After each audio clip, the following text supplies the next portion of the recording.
Hello all, welcome to UNext Officer channel.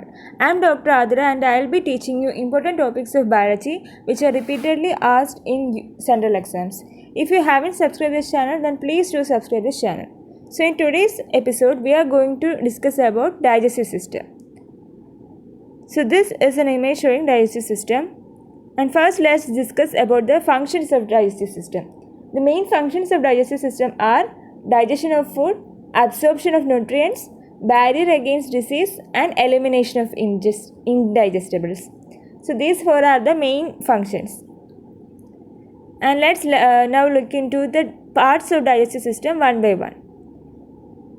So as you can see in this image, the digestive system starts with mouth or oral cavity. Once the food enters into the mouth, the chewing process or mastification starts, and during the chewing process, the food gets mixed well with the saliva, and this chewing of the food helps in breakdown of food into smaller pieces. So at the level of mouth, there are two enzymes, that is salivary amylase and salivary lipase. So these two are the enzymes which are produced by salivary glands, and these salivary glands are parotid glands, sublingual glands, and submandibular glands. So the food gets mixed with the saliva thoroughly in the oral cavity, and from the mouth the food will enter into the esophagus.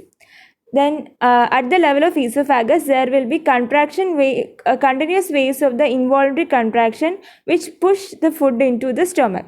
So once the food enters into the stomach, it causes the release of an enzyme known as gastrin, and this gastrin in turn will induces the release of gastric acid. So the enzymes which are released at the level of stomach are gastrin. Gastrin is a hormone actually which stimulates the production of gastric acid, and the enzymes are renin, pepsin,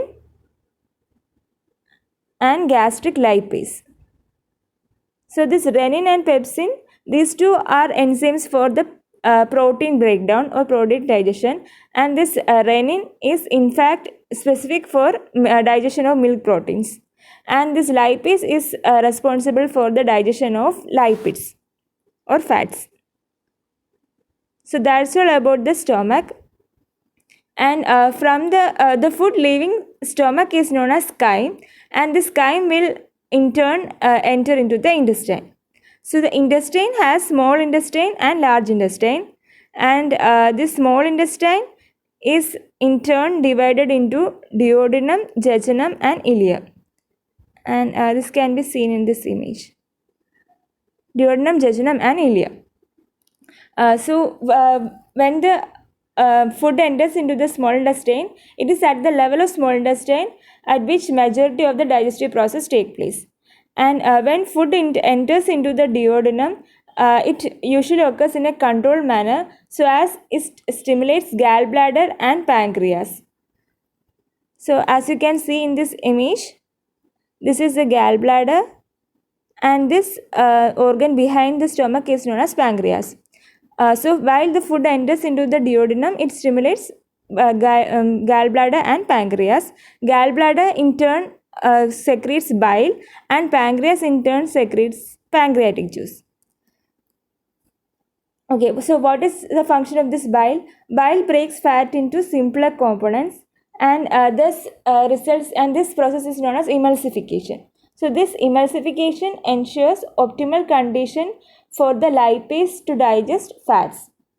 And as I have already said, pancreas will secrete pancreatic enzyme. So what are the enzymes present in pancreatic juice? They are chymotrypsin, trypsin, and carboxypeptidase. These three enzymes are responsible for protein digestion. And then there is amylase. This amylase is responsible for carbohydrate digestion, and there is lipase and colipase. These two enzymes are responsible for lipid emulsification and digestion. So these are the functions of small intestine. So from in the small intestine, food, and there is it is an important point to note that there are certain specialized cells present in the small intestine, and they are known as enterocytes. These enterocytes assist in digestion and absorption of food along with the immune defense mechanism. The food from the small intestine will enter into the large intestine, and large intestine in turn consists of transverse colon, descending colon, and ascending colon.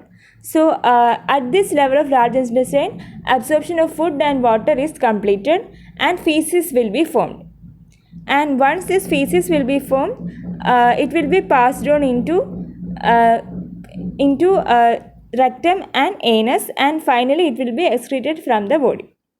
So this is the digestive process in short course. If you have any doubt, then please do comment it in the comment box below. So let's meet in next video with another topic. Thank you guys.